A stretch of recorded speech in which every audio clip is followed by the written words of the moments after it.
Salut à tous les bricoleurs et bienvenue dans Electronic Delirium. On se retrouve pour la suite de la fabrication de ma machine de Wimshurst tout imprimée en 3D. Alors si vous n'avez pas vu l'épisode précédent, je vous invite à aller le regarder avant celui-là en cliquant sur le lien juste au-dessus ou en allant dans le lien dans la description. On en était resté à l'assemblage des disques et de leur mise en place. Maintenant on attaque la fabrication des condensateurs, les bouteilles de LED. Mais avant ça, un petit tour d'horizon de ce qui vous attend dans cet épisode.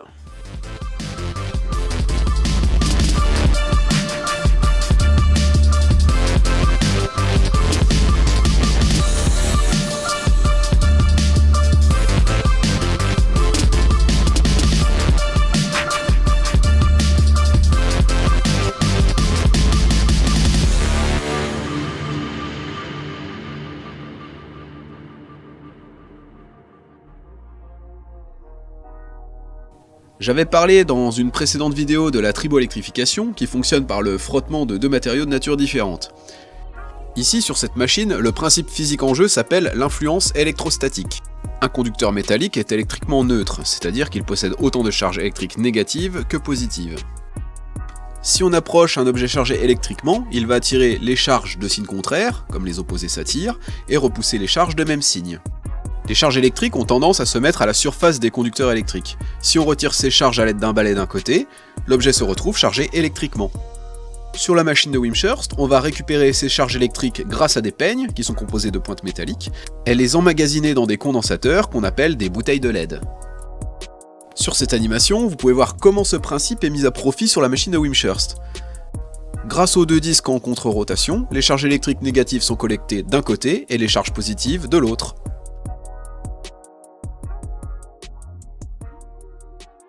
Et maintenant, attaquons la fabrication des bouteilles de LED. Alors une bouteille de LED, c'est l'ancêtre du condensateur. Ça a été inventé en 1745, mais ça a été présenté à la communauté scientifique qu'en 1746 par un professeur de l'université de Leyde aux Pays-Bas.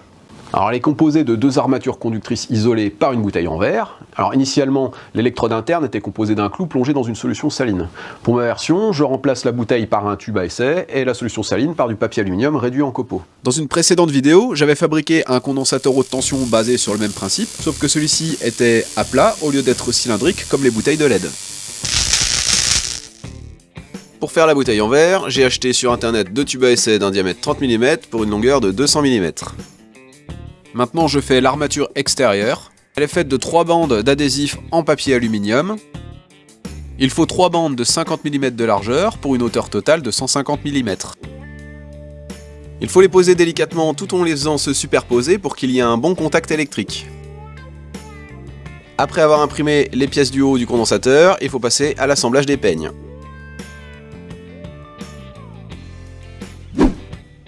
Pour ça, j'utilise du fil de cuivre rigide, j'en coupe 4 longueurs de 6 cm.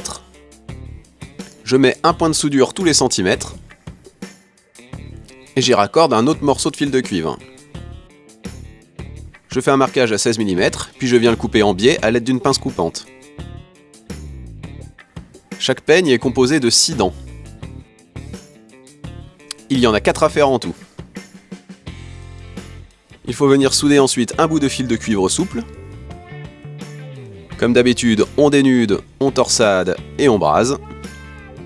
Avec les deux côtés qui sont déjà étamés, il y a juste à venir mettre un petit coup de fer à souder pour relier l'ensemble.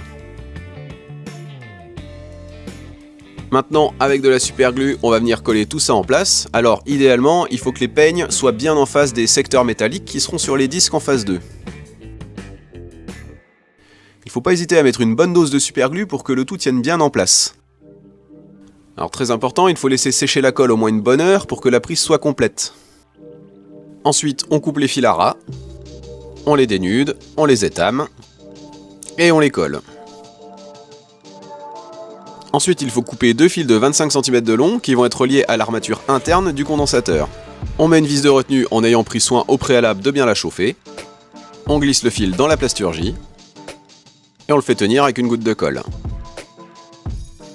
Là, je mets les vis en place. Alors il est très important d'utiliser uniquement des vis en nylon parce que d'autres vis casseraient simplement le tube à essai.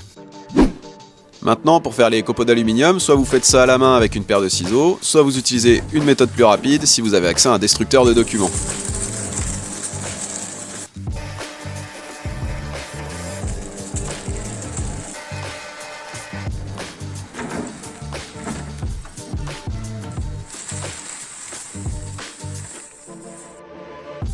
Ensuite, on va remplir le condensateur. On commence déjà par dénuder le fil sur une dizaine de centimètres de long. Et ensuite, on remplit avec les copeaux de papier aluminium jusqu'au niveau du scotch. Une fois que c'est fait, on vient mettre les vis en pression contre le tube à essai pour tenir l'ensemble en place. Il n'y a plus qu'à les installer sur la machine.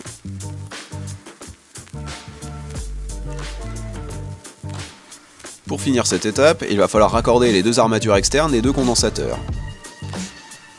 Il suffit juste de dénuder un bout de fil de cuivre qui sera maintenu en appui au moment d'insérer le condensateur dans son support.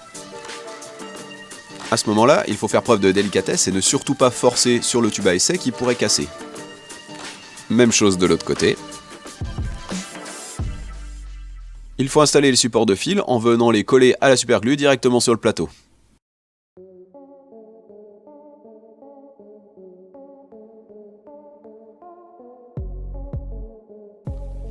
Cette pièce va permettre de pouvoir déconnecter les masses des deux condensateurs pour obtenir un effet différent en sortie du générateur. Les fils font la bonne taille pour s'emboîter dans la pièce en plastique et viennent en appui l'un contre l'autre. Si le contact sur l'armature ne se fait pas bien, vous pouvez toujours ajouter un morceau de papier alu avec du scotch. Cinquième étape, les éclateurs. On commence par découper les tubes en plastique. Pour cette partie-là, l'assemblage est assez simple, il suffit juste de faire tenir les pièces entre elles à l'aide de vis.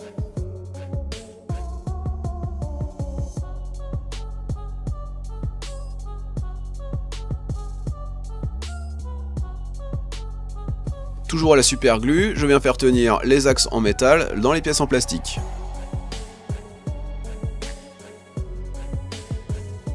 Les deux tubes de diamètre 12 font une longueur de 350 mm. Ensuite, pour passer le fil, il faut percer un trou à 12 cm d'un des côtés. Une fois que c'est fait, il n'y a plus qu'à percer les deux petites sphères en inox. Avec des fils assez longs, je viens les dénuder sur une dizaine de centimètres, et ensuite je remplis la sphère avec le fil. Et une petite goutte de colle pour tenir tout ça en place. Après, on glisse le fil à travers la plasturgie et à travers le tube en plastique.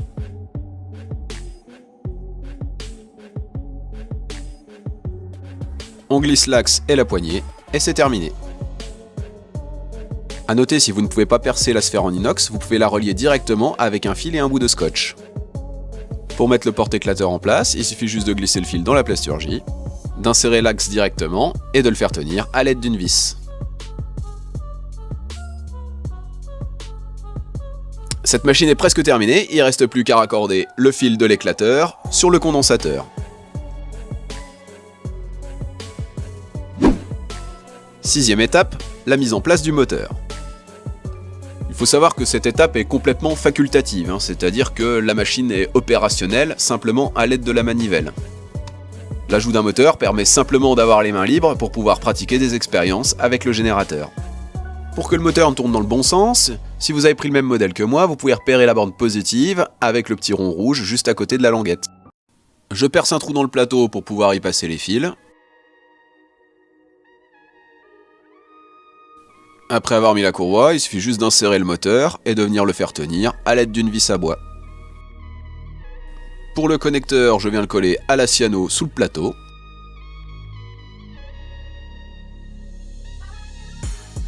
Et je raccorde les fils au moteur. Un petit test pour voir que tout fonctionne, et c'est terminé.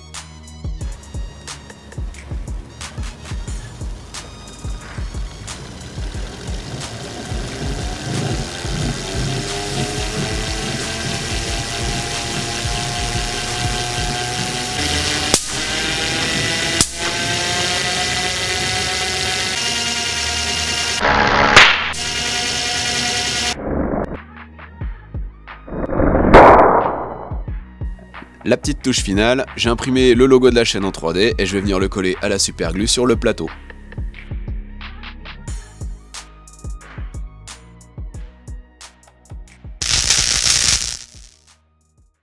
Allez, maintenant la partie fun, on va faire quelques expériences avec cette machine.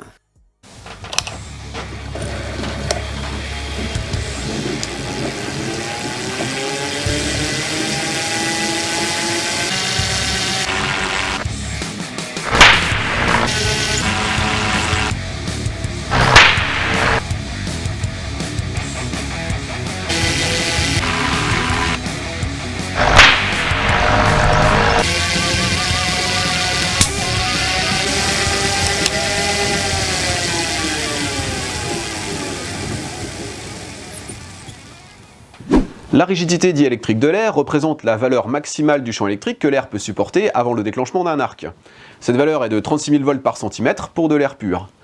Pour de l'air ambiant, l'humidité est un facteur important, l'eau conduisant mieux que l'air. Ainsi, en conditions normales, on est plutôt aux alentours de 10 000 volts par centimètre. Sur cette machine, les arcs les plus longs que j'ai pu faire sont de 7 cm, soit une tension d'environ 70 000 volts. Et maintenant, l'expérience du pendule. Elle consiste à relier au condensateur deux plaques métalliques et de placer entre elles un pendule, ici une balle de ping-pong recouverte de papier aluminium.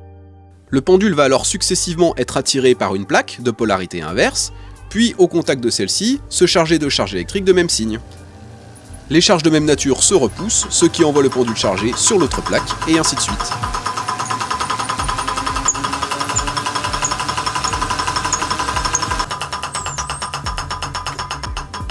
Même lorsque j'arrête la machine, comme les condensateurs sont encore chargés, ils ont suffisamment d'énergie pour pouvoir repousser le pendule encore de nombreuses fois.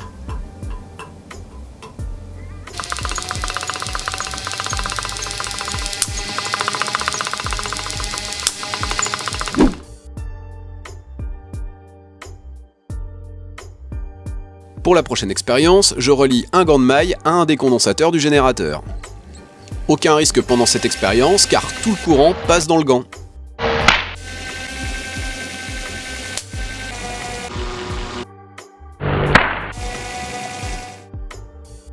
Maintenant, on va utiliser le même principe que pour l'expérience du pendule et fabriquer un petit moteur électrostatique. Il est composé d'une balle creuse et de deux petites ailettes en aluminium qui vont permettre l'échange d'électrons.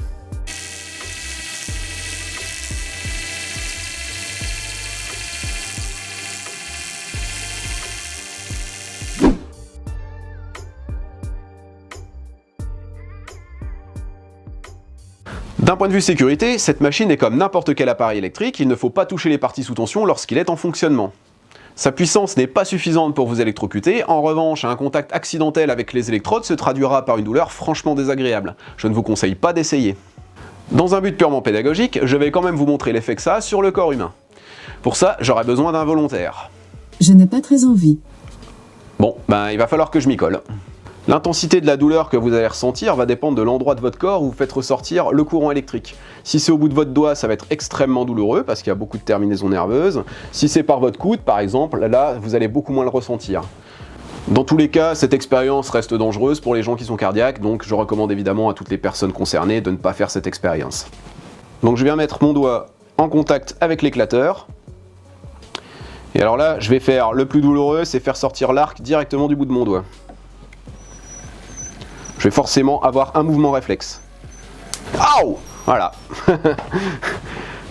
Alors, pour l'expérience d'après, toujours en gardant ma main sur l'éclateur, je vais venir faire sortir le courant depuis ma phalange.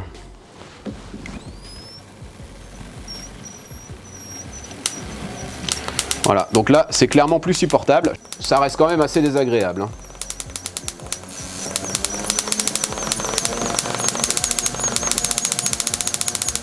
Ça se traduit par une sensation de picotement par là où passe l'arc électrique. Alors maintenant, je vais faire passer le courant à travers mon bras et faire sortir l'arc par mon coude.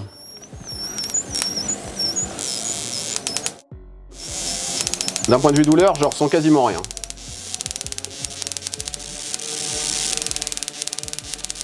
J'ai réalisé ces expériences sur moi-même en déconnectant les condensateurs. S'ils avaient été connectés, l'expérience aurait été beaucoup plus douloureuse. Pour cette expérience, je vais utiliser la haute tension générée par cette machine de Wimshurst pour allumer un tube fluorescent.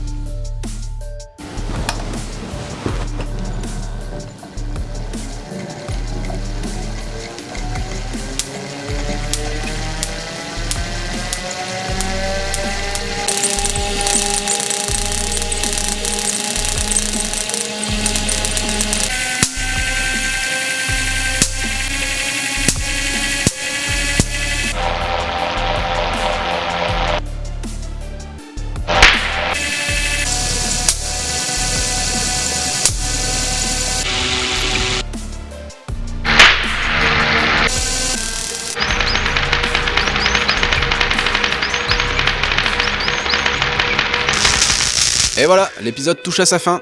J'espère que ce projet vous aura plu autant qu'il m'a plu de le faire et de vous le présenter. Pensez au petit pouce bleu, à activer les notifications et à partager la vidéo, ça fait super plaisir et ça encourage énormément.